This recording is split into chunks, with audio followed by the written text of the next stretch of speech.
രണ്ട് ചോദ്യങ്ങളുണ്ട്. ഇപ്പോൾ ഈ അൻവർ ഒരു ആരോപണം മുഖ്യമന്ത്രിക്ക് എഴുതി കൊടുക്കുന്നു. അതിൻ്റെ അടിസ്ഥാനത്തിൽ മുഖ്യമന്ത്രി അന്വേഷണത്തിന് ഉത്തരവിടുന്നു. അതേ കാര്യങ്ങൾ പ്രതിപക്ഷം സഭയിൽ നക്ഷത്ര ചിഹ്നമിട്ട ചോദ്യങ്ങളാക്കി ചോദിക്കുമ്പോൾ അത് വെട്ടിനിരത്തുന്നു. ഇതെന്ത് നീതിയാണ്? ഇനി അടുത്തതായി, ഈ നക്ഷത്രമിടാത്ത പട്ടികയിലേക്ക് പെടുത്തുന്നതിനായി സ്പീക്കർ പറയുന്ന ന്യായീകരണമെന്ന് പറയുന്നത് തദ്ദേശീയമാണ്, അടിയന്തര പ്രാധാന്യമില്ലാത്തതാണ്.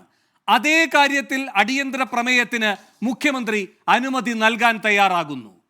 അപ്പോൾ ഓരോ ഘട്ടത്തിൽ ഓരോരുത്തരുടെ മനോഗതിക്കനുസരിച്ച്, ഭരണത്തിലിരിക്കുന്നവരുടെ അല്ലെങ്കിൽ സ്പീക്കറുടെ മനോഗതിക്കനുസരിച്ച് വേണം ഓരോ അവസരങ്ങൾ കിട്ടാൻ പ്രതിപക്ഷത്തിന് എന്നതിനാണോ ഈ നിയമസഭ?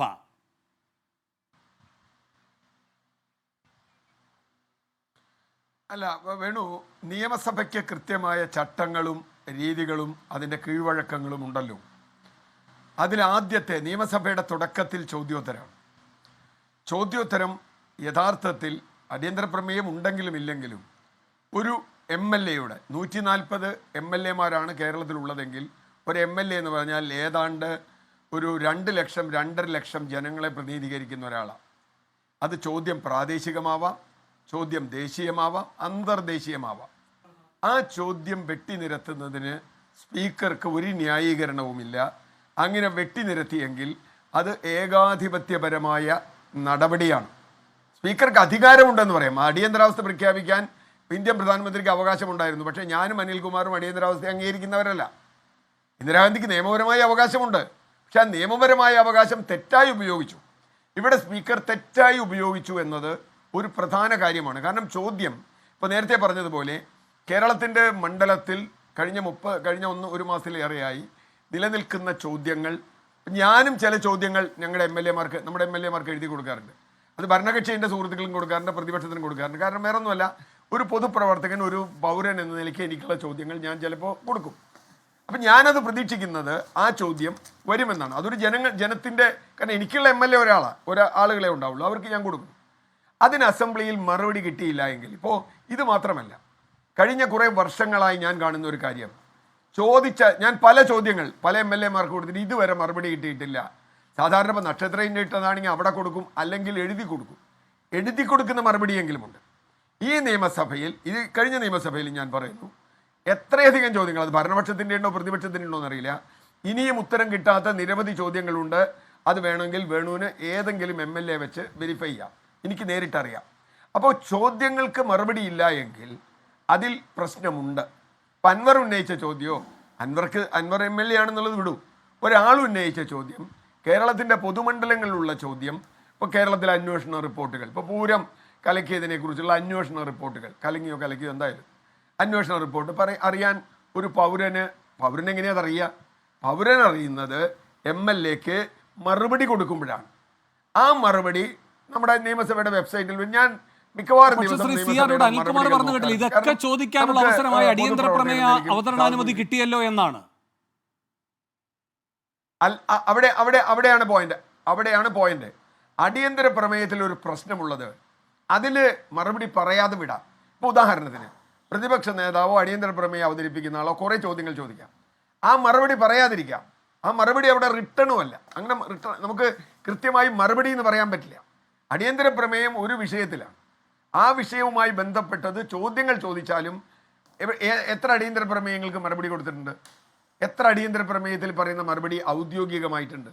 ഒരുപക്ഷെ മുഖ്യമന്ത്രിയോ അല്ലെങ്കിൽ ബന്ധപ്പെട്ട വകുപ്പ് മന്ത്രിയോ അവസാനം കൊടുക്കുന്ന മറുപടി മാത്രമാണ് അതിൽ ഔദ്യോഗികമായ മറുപടി.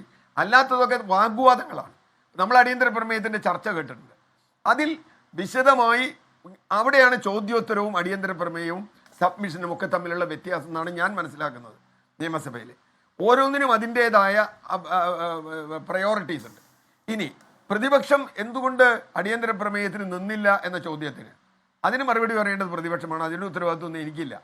അവർക്ക് ഇതിനേക്കാൾ നന്നായി ഉപയോഗിക്കാമായിരുന്നോ, ഇതായിരുന്നു അവർ ചെയ്യേണ്ടത്. അതിന് കുഴൽനാടന്റെ ഒരു പ്രതികരണമുണ്ട് ശ്രീ സി ആർ നീലൻ. ഇപ്പോൾ കുഴൽനാടന്റെ തല എടുത്ത് കളയുമെന്ന മട്ടിലാണല്ലോ ഇപ്പോൾ CPM-ന്റെ നിയമസഭാ കക്ഷിയൊക്കെ ചർച്ച നടത്തിക്കൊണ്ടിരിക്കുന്നത്. കുഴൽനാടൻ പറഞ്ഞ വാക്കുകൾ ഇങ്ങനെയാണ്: ഞങ്ങൾക്ക് അടിയന്തര പ്രമേയത്തിനൊരു അവസരം കിട്ടി എന്ന് ഓർത്തുകൊണ്ട് അതിൻ്റെ പേരിൽ എന്തും പറഞ്ഞു കളയാം എന്ന് വിചാരിക്കാൻ പറ്റുമോ? പ്രതിപക്ഷത്തെയും പ്രതിപക്ഷ നേതാവിനെയും തോന്നുന്ന പോലെ ആക്ഷേപിച്ചു കളയാം എന്നാണോ? അങ്ങനെയൊന്നും അംഗീകരിക്കാൻ കഴിയില്ല. സഭയിലെ പ്രതിപക്ഷത്തിന്റെ അവകാശം ഞങ്ങൾ ഫൈറ്റ് ചെയ്ത് തന്നെ വാങ്ങിക്കും. ഞങ്ങൾ ഫൈറ്റ് ചെയ്യുന്ന സ്വന്തം കാര്യങ്ങൾക്ക് വേണ്ടിയല്ല, ഈ നാട്ടിലെ ജനങ്ങളുടെ വികാരം പ്രകടിപ്പിക്കാൻ വേണ്ടിയാണ്. ജനങ്ങൾക്ക് വൈകാരികമായ തലമുണ്ട് ഈ വിഷയങ്ങളിൽ. അപ്പോൾ ഈ ചോദ്യോത്തരത്തിലെല്ലാം നിങ്ങൾ എന്ത് പഴി കേട്ടാലും, നിങ്ങളുടെ ഏതെങ്കിലും നിങ്ങൾക്കെതിരെ അധിക്ഷേപ പരാമർശമുണ്ടായാൽ അത് നിങ്ങളെന്തെങ്കിലും പറഞ്ഞാൽ രേഖകളിൽ ഉണ്ടാകില്ല, നിങ്ങളെപ്പറ്റി പറയുന്നത് രേഖകളിൽ ഉണ്ടാകും. നിങ്ങളുടെ പ്രതിഷേധം സഭാ ടി വിയിൽ ഉണ്ടാകില്ല, നിങ്ങൾക്കെതിരെയുള്ള പ്രതിഷേധം സഭാ ടി വിയിൽ ഉണ്ടാകും. നിങ്ങളുടെ ചോദ്യങ്ങൾക്ക് നക്ഷത്രം ഉണ്ടാകില്ല. പക്ഷേ നിങ്ങൾക്ക് എന്തെങ്കിലും വിശാല മനസ്സോടുകൂടി ആശാനങ്ങ് അനുവദിച്ചാൽ ഒരു അടിയന്തര പ്രമേയത്തിന്മേൽ ചർച്ചയ്ക്കുള്ള അവസരമാകും. ഇങ്ങനെ ഇരന്നു വാങ്ങേണ്ടതല്ല നിയമസഭയിൽ പ്രതിപക്ഷത്തിന്റെ അവകാശം എന്ന് കൃത്യമായ വാദമല്ലേ ഇവിടെ കുഴൽനാടൻ പറയുന്നത്?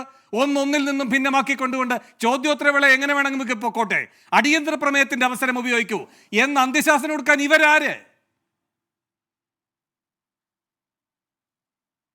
അല്ല, അവിടെ വേണു, അത് തന്നെയാണ് പ്രശ്നം. ഭരണകക്ഷിയുടെ ഔദാര്യമല്ല പ്രതിപക്ഷത്തിന്റെ അവകാശം. ഇത് രണ്ടും രണ്ടാണ്. ഭരണകക്ഷിക്ക് അപ്പോൾ ഇന്ന് അടിയന്തര പ്രമേയം കൊടുത്തു, അടിയന്തര പ്രമേയം ഞങ്ങൾ അനുവദിക്കുന്നില്ല, അതങ്ങനെ നമ്മളെ ഉണ്ടായിട്ടുണ്ട്. അടിയന്തര പ്രമേയം അത് പറയാൻ തന്നെ അവസരം കൊടുക്കാതിരുന്നിട്ടുണ്ട്. ഈ നിയമസഭയ്ക്കകത്ത് തന്നെ അത് അവതരിപ്പിച്ച് അവസാനം അത് അംഗീകരിക്കാതിരിക്കുകയും ഇറങ്ങിപ്പോവും മറുപടി കിട്ടുകയൊക്കെ ചെയ്തിട്ടുണ്ട്. ചിലപ്പോൾ സംസാരിക്കാൻ പോലും അവസരം കൊടുത്തിട്ടില്ല. അടിയന്തര പ്രമേയം അവതരിപ്പിക്കാനുള്ള അനുമതിക്ക് വേണ്ടിയുള്ള അപേക്ഷ പോലും തള്ളിക്കളഞ്ഞ സഭയാണിത്. പ്രശ്നം അതാണ്. അതായത് അവകാശം എന്ന് പറയുന്നത് ഗവൺമെന്റിന്റെ ഔദാര്യമല്ല, സ്പീക്കറുടെ ഔദാര്യമല്ല. ഇപ്പൊ സ്പീക്കർ ഇന്ന് ആരാണ്? അനിൽകുമാറിന്റെ വിശദീകരണം കുഴൽനാടനോടാണ് ചോദിച്ചത് എന്നാണ്. ആയിക്കോട്ടെ, ആരാണ് പ്രതിപക്ഷ നേതാവ് എന്ന് ഒരു സ്പീക്കർ എവിടെയെങ്കിലും ചോദിക്കാമോ? കാരണം അദ്ദേഹത്തിന് അറിയാലോ ആരാ പ്രതിപക്ഷ നേതാവ് എന്ന്. ഇങ്ങനെ ചോദിക്കുകയാണ്, ഈ പ്രതിപക്ഷ നേതാവ് പറഞ്ഞാൽ നിങ്ങൾ കേൾക്കില്ലേ എന്നാണ് ചോദിച്ചിരുന്നെങ്കിൽ എനിക്ക് സഭ ഓർഡറിലാക്കേണ്ട പ്രഥമമായ ഉത്തരവാദിത്തം ആർക്കാണ്? സ്പീക്കർക്കാണ്. അല്ലാതെ പ്രതിപക്ഷ നേതാവ് ആരാണ് എന്ന് ചോദിക്കലല്ല. ആ കാര്യത്തിൽ സ്പീക്കറിന് എന്തെങ്കിലും ഒരു കഴിവുകേടുണ്ടെങ്കിൽ അതിന്റെ പരിഹാരം ഇവിടെ മുഖ്യമന്ത്രി ആദ്യ ഭാഗം CR കേട്ടല്ലോ. മുഖ്യമന്ത്രി പറയുന്നു അങ്ങയുടെ മുഖം ഞങ്ങൾക്ക് കാണാൻ കഴിയുന്നില്ല. അപ്പൊ സ്പീക്കർ എന്താ പറയുന്നത്? ഞാൻ എന്ത് ചെയ്യാനാണ് എന്ന്. ആ നിസ്സഹായതയുടെ പേരാണ് AN ഷംസീർ എങ്കിൽ AN ഷംസീറിന്റെ നിസ്സഹായത പല രൂപത്തിൽ പ്രകടമാണ്. അത് ചോദ്യം ചെയ്യുകയാണെന്ന് പ്രതിപക്ഷം ചെയ്തിരിക്കുന്നത് എന്നതുകൂടി അദ്ദേഹം മൗനത്തോടെ സമ്മതിക്കേണ്ടി വരില്ലേ CR? തീർച്ചയായിട്ടും. അല്ല, അത് തന്നെയാണ്. സ്പീക്കർ നേരത്തെ ജിൻഡോ പറഞ്ഞൊരു കാര്യമുണ്ട്. പാർലമെന്റിൽ മോഡിക്ക് വേണ്ടി ഓം ബിർള ചെയ്യുന്ന പണി ഇവിടെ ഷംസീർ ചെയ്യുകയാണ്. ഷംസീർ, നമ്മൾ ഓർക്കണം, ഒരു ഘട്ടത്തിൽ ഷംസീർ പ്രതിപക്ഷത്തിന്റെ ഭാഗത്ത് നിൽക്കുന്നു എന്ന് പറഞ്ഞിട്ട് ഒരു മന്ത്രി MP രാജേഷ് അല്ലെങ്കിൽ വേറെ ആളുകൾ അദ്ദേഹത്തിനെതിരെ ചാടി വീണിട്ടുണ്ട്. പ്രതിപക്ഷത്തിനുള്ള അവകാശം അംഗീകരിച്ചതിന് അദ്ദേഹം വലിയ വിമർശനം കേട്ടിട്ടുണ്ട് ഭരണപക്ഷത്തു നിന്ന്. പ്രതിപക്ഷത്തിന്റെ അവകാശം അംഗീകരിച്ചതിന് ഇവിടെ ഒരു കാര്യം ആലോചിക്കൂ. അത്തരം മുന്നറിയിപ്പുകൾ MP രാജേഷ് മാത്രമല്ല നൽകിയിട്ടുള്ളത്, അത്തരം മുന്നറിയിപ്പുകൾ മുഖ്യമന്ത്രിയും നൽകിയിട്ടുണ്ട്. അത് മുൻപ് MP രാജേഷിനും കിട്ടിയിട്ടുണ്ട്, ഇപ്പോൾ AN ഷംസീറിനും കിട്ടിയിട്ടുണ്ട്.